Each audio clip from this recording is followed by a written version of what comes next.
Nos primórdios do século XIX, na América do Norte, um fervor religioso tomava conta dos corações dos cristãos de todas as vertentes. Eles acreditavam piamente que o reino de Deus estava prestes a se estabelecer na Terra por meio de um milênio de paz estabelecido pela humanidade. Esse sentimento não surgiu do nada. Vários eventos marcantes contribuíram para alimentar a crença. O primeiro deles foi o terrível terremoto de Lisboa em 1755, que despertou a mente de muitas pessoas para o tema do fim do mundo. Olá! Essa é uma série que se propõe em abordar a historicidade profética do movimento milerita e a origem da Igreja Adventista do Sétimo Dia. Eu me chamo Felipe Dávila. Me acompanhe nessa jornada.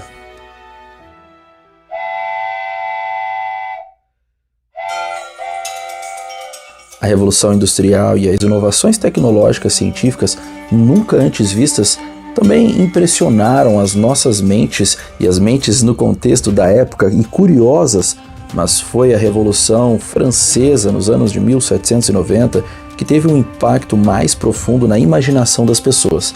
As revoltas sociais e políticas que aconteciam naquele contexto e naquele período remetiam às descrições bíblicas sobre o tempo do fim. Todas essas ocorrências despertaram o interesse pelo estudo das profecias do livro de Daniel e Apocalipse. O final do século XVIII e o início do século XIX foram testemunhas de uma enxurrada de livros publicados sobre o tema apocalíptico. É importante entendermos que os estudiosos da Bíblia, em particular no caso, concentraram-se nas profecias relacionadas ao ano de 1798. Esse foi o ano em que o Papa Pio VI foi capturado e aprisionado pelas forças de Napoleão Bonaparte, o que efetivamente enfraqueceu a autoridade papal em Roma. Para eles, esse evento representava o cumprimento da ferida mortal mencionada lá no livro de Apocalipse, capítulo 13, versículo 3, e dos períodos de 1260 dias-anos descritos em Daniel 7,25 e Apocalipse 12,6. Essa descoberta se tornou uma referência sólida na cronologia bíblica e permitiu que os estudiosos se sentissem mais confiantes em relação às profecias que seguiam. A profecia de Daniel 12,4 também chamou a atenção. Ela dizia que o conhecimento se multiplicaria no tempo do fim e os eventos mundiais pareciam convencer muitos de que esse tempo havia chegado.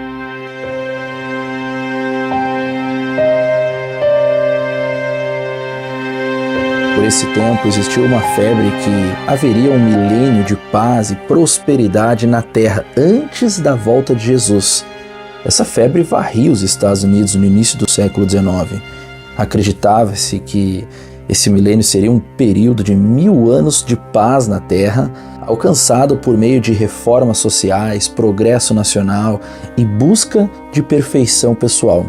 Essa visão alternativa aos diversos movimentos de reforma característicos daquele período. Acreditava-se que os esforços humanos poderiam inaugurar esse reino milenar na Terra. Esse fervor religioso ocorreu durante o Segundo Grande Avivamento, um período de intensa revivência religiosa nos Estados Unidos da América. É importante entendermos que muitos se afastaram do deísmo e se aproximaram do cristianismo evangélico. Esse avivamento alimentou ainda mais o interesse no tema do milênio e as suas implicações, obviamente, proféticas.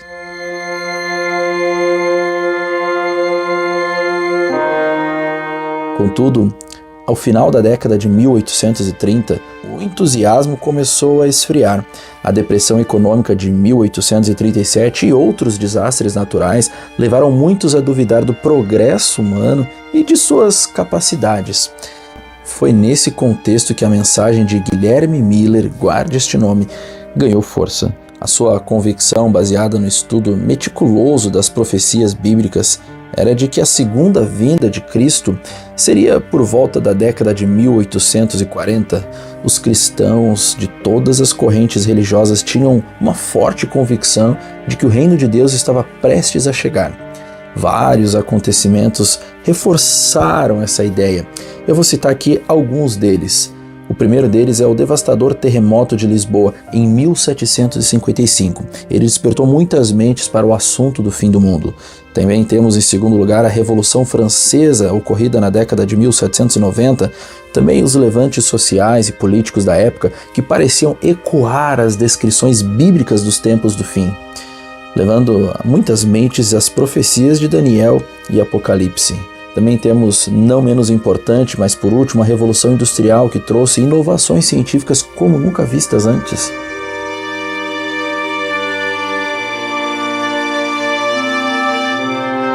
Essa ocorrência singular proporcionou uma referência concreta na cronologia de Daniel e Apocalipse, permitindo que alguns desses estudiosos se situassem com uma maior confiança nos desdobramentos proféticos que se seguiram.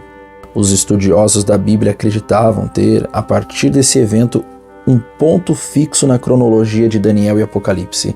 Alguns deles estavam seguros de que agora podiam se localizar na cronologia profética bíblica que até então se desdobrava. Muitos sugeriram que a profecia de Daniel 12:4 estava se cumprindo como nunca antes. Os estudiosos da Bíblia literalmente esquadrinharam as profecias de Daniel enquanto buscavam uma compreensão mais clara dos eventos finais.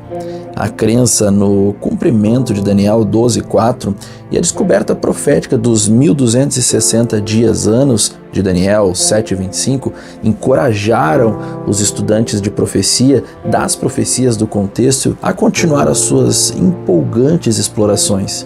Eles logo se depararam com a profecia dos 2300 dias de Daniel 8:14, que diz até 2300 tardes e manhãs e o santuário será purificado.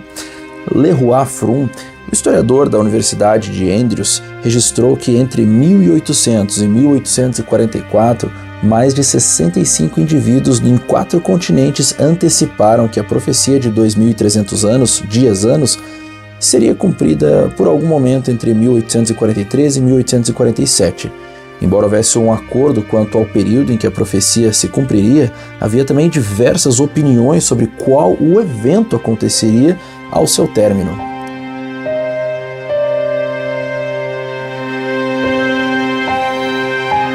A origem do movimento millerita coincidiu com o maior reavivamento religioso da América do Norte. Conhecido como o Segundo Grande Avivamento, esse período transformou os Estados Unidos da América em um país cristão, ainda mais cristão do que já era, e influenciou muitos, incluindo Guilherme Miller. O crescimento do cristianismo evangélico naquela época tornou o tema do milênio ainda mais atraente para os movimentos de reforma. Entretanto, no fim da década de 1830, o entusiasmo reavivalista começou a esfriar. Aquela depressão econômica de 1837 e os seus efeitos continuados até o início da década de 1840 minaram o otimismo em relação ao esforço humano para inaugurar o tal milênio de paz na Terra antes da volta de Jesus. Muitos passaram a desconfiar do progresso humano devido aos desastres naturais e à queda acentuada dos preços agrícolas e essa crise econômica ocorrida no contexto. E nesse mesmo contexto turbulento, a mensagem de Miller de que Jesus voltaria fisicamente por volta da década de 1840 ganhou adeptos.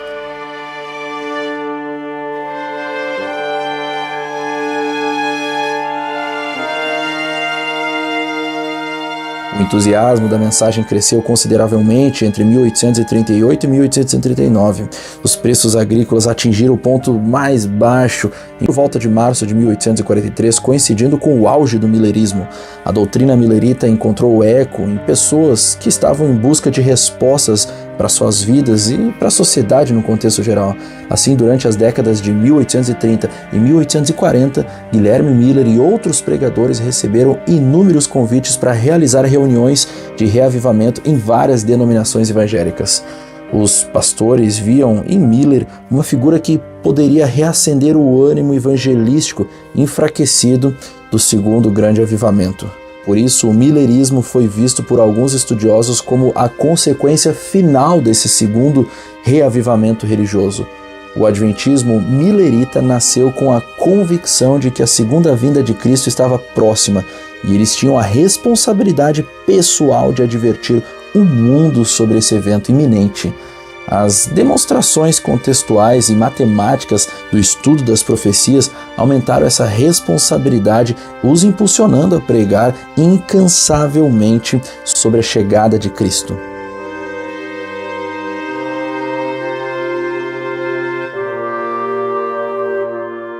Guiado por uma curiosidade e uma profunda sede de sinceridade e compreensão, Miller embarcou em uma jornada de estudo minucioso das profecias bíblicas, especialmente dos livros de Daniel e Apocalipse. Incansável, ele buscava desvendar os mistérios do mundo e compreender o futuro e os sinais que, segundo as suas interpretações, apontavam para a segunda vinda de Cristo. Assim, com a sua convicção e entusiasmo e sinceridade, ele lançou as bases do movimento millerita, que se propagaria por toda a nação. Essa série continuará, e se de alguma maneira ela acrescentou algo em você, compartilhe esse vídeo para que mais pessoas tenham acesso a essa verdade. Que Deus abençoe você e a sua família.